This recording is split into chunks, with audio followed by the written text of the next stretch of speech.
সময়ের সাথে বাড়ছে মিয়ানমারে ভূমিকম্পে হতাহতের সংখ্যা। দেশটিতে মিয়ানমারের রাজনৈতিক অস্থিরতা আর যন্ত্রপাতির অভাবে ব্যাহত হচ্ছে উদ্ধার কাজ। এখন পর্যন্ত মিয়ানমারে 1000-এর বেশি মৃতদেহ উদ্ধার করা হয়েছে।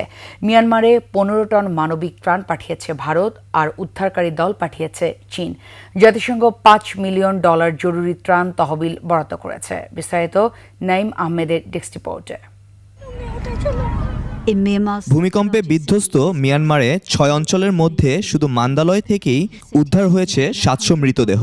জান্তা সরকার জানিয়েছে এখন পর্যন্ত 1002টি মরদেহ এবং 2300-এরও বেশি আহতকে উদ্ধার করা হয়েছে।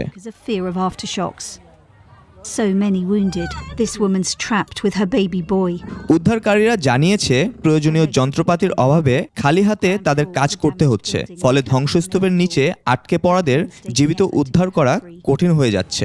মিয়ানমারের মান্দালয়ে 7 শতাধিক এবং দ্বিতীয় সর্বোচ্চ ক্ষতিগ্রস্ত শহর নেপিডোতে 94 জন মারা গেছে।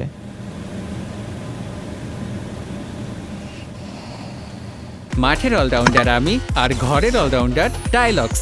টাইলক্স টয়লেট ক্লিনার, ক্লিন মানেই টাইলক্স। জান্তা সরকারের প্রধান রাজধানী নেপিডোতে আহতদের দেখতে হাসপাতাল পরিদর্শন করেছেন। তিনি আহতদের জরুরি স্বাস্থ্যসেবা নিশ্চিতের নির্দেশ দিয়েছেন। রাষ্ট্রীয় গণমাধ্যম জানিয়েছে আরও কয়েক হাজার হতাহতের আশঙ্কা করা হচ্ছে। উদ্ধার কাজে সহযোগিতা ও জরুরি ত্রাণ সাহায্য পাঠাচ্ছে বিভিন্ন দেশ ও আন্তর্জাতিক সংস্থা। নাইম আহমেদ, 21 টেলিভিশন।